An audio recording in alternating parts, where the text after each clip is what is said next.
Muy buenos días. Este es tu programa Una luz en la oscuridad. Palabra de Dios para las naciones. Porque por toda la tierra salió su voz y hasta el extremo del mundo sus palabras. Continuamos en esta nuestra serie Matrimonio y Familia y estamos hablando de los mandamientos expresos de Dios para la esposa. Mirábamos entonces cómo se dice a la esposa según lo expresa el Señor por el apóstol San Pablo en la carta a los Efesios, el capítulo 5, que la esposa debe estar sujeta a su esposo en todo. Y explicábamos eso. Ahora vayamos a lo que dice el apóstol San Pedro a este respecto. Voy a leer en el capítulo número 3. Asimismo, vosotras mujeres, estad sujetas a vuestros maridos, para que también los que no creen a la palabra sean ganados sin palabra por la conducta de sus esposas, considerando vuestra conducta casta y respetuosa. Vuestro atavío no sea el externo, de peinados ostentosos, de adornos de oro o de vestidos lujosos, sino el interno, el del corazón, en el incorruptible ornato de un espíritu afable y apacible, que es de grande estima delante de Dios. Porque así también se ataviaban en otro tiempo aquellas santas mujeres que esperaban en Dios, estando sujetas a sus maridos, como Sara obedecía a Abraham, llamándole Señor, de la cual vosotras habéis venido a ser hijas, si hacéis el bien sin temer ninguna amenaza. Ahí tenemos pues al apóstol San Pedro, de parte de Dios, que eso quede claro, hablando pues lo mismo. Dios no puede hablar por un apóstol una cosa y por otro otra, contradecirse, ni riesgos. Aquí está el apóstol San Pedro hablando igualmente de la sujeción de la esposa, citándonos la historia y declarando que aquellas santas mujeres, oigan eso, esperaban en Dios estando sujetas a sus maridos. Así que la sujeción es fundamental. Fundamental. Ya decíamos que a la esposa se le pide estar sujeta como la iglesia está sujeta a Cristo. Igual que al esposo se le pide que ame a su esposa, pues como Cristo amó a la iglesia. Y cuando miramos eso, entonces ahí queda establecida la justicia de Dios y el equilibrio perfecto que solo mediante la comprensión de esa sabiduría de Dios expresada en sus mandamientos, lo mismo que su extraordinaria justicia, pues se sientan así las bases para que pues el hogar esté funcionando como debe ser. Esto también nos lleva a que se genere un orden. Porque debe haber liderazgo en todos los ámbitos. La autoridad se conecta con liderazgo. Y el liderazgo no es solo el hecho de tener la capacidad de mandar. Liderazgo es influencia. Liderazgo es objetividad. Liderazgo es también responsabilidad. ¿Se han fijado ustedes, mis carísimos oyentes, que cuando pasó lo que pasó en el huerto del Edén, aunque la mujer fue la primera que transgredió el mandamiento, Dios no apareció en el huerto del Edén diciendo: Eva, ¿dónde estás, Eva? Ven acá, Eva. No. La voz divina preguntó por Adán. Adán, ¿dónde estás tú? ¿Y por qué? Porque el orden ya había sido establecido. Recordemos de nuevo al apóstol San Pablo y la jerarquía que nos comparte del universo en el ámbito, claro, de conexión con la tierra, porque ahí no aparecen los ángeles con toda su jerarquía. Es porque se está citando al cielo con relación a la tierra. Dios, Cristo, el varón y la mujer. Entonces, ahí tenemos, ¿sí? Adán fue creado primero. A él, en el ámbito de la pareja, le fue entregado el liderazgo.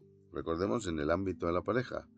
Porque la bendición fue otorgada a los dos y el señorío fue otorgado a los dos. Pero cuando se crea la familia, cuando se establece el matrimonio, el liderazgo se le entrega al hombre en razón de que él fue creado primero. Eso es todo. Si Dios hubiese hecho primero a la mujer, pues de seguro que nosotros los varones tendríamos que estar sujetos a ellas. Y lo haríamos. Es que el problema no es la sujeción.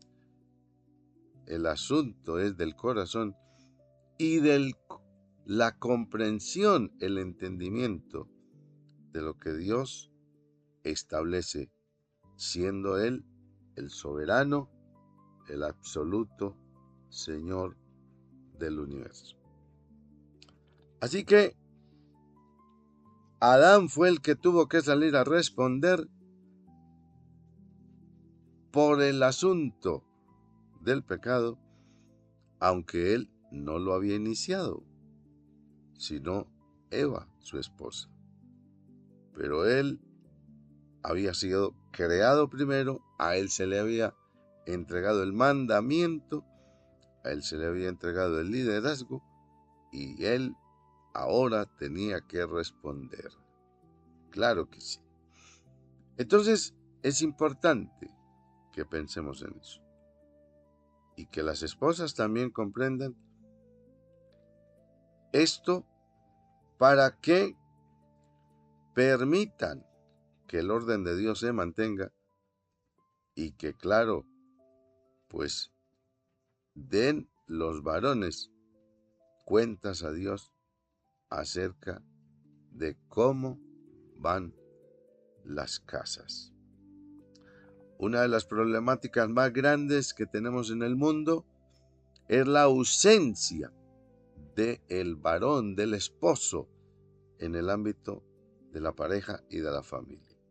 Y por cuanto los hombres varones no han asumido su rol, entonces la familia está traslocada, el mundo está patas arriba, como suele decirse, y las mujeres se han empoderado tomando el señorío, y eso no se ajusta al plan y al propósito de Dios. Hay que reconocer, claro, que en un mundo caótico, pues estas cosas no todos las hacen por maldad. Ellas han asumido, me refiero a las mujeres, un rol de comandancia, pues en razón a la ausencia, reitero, del varón. Pero ya está probado desde todos los órdenes, social, psicológico y espiritual, que cuando el varón no está en su lugar, en su posición otorgada por Dios, pues las cosas se traslocan y claro, el que sale sacando ventaja de todo eso, pues es Satanás, a quien le interesa, de hecho, la destrucción del matrimonio y por vía directa, pues la familia. Así que esto es importante. Estos mandamientos no están allí por molestarle la vida a nadie. El único y solo sabio Dios establece esto y lo enmarca en lo que tiene que ver con la jerarquía, el poder y la autoridad del universo, porque Él, el soberano Dios, bien lo diseñó y así debe funcionar. Cuando las cosas se salen de ahí, todo comienza a traslocarse y a ir al caos. Importante entonces es eso.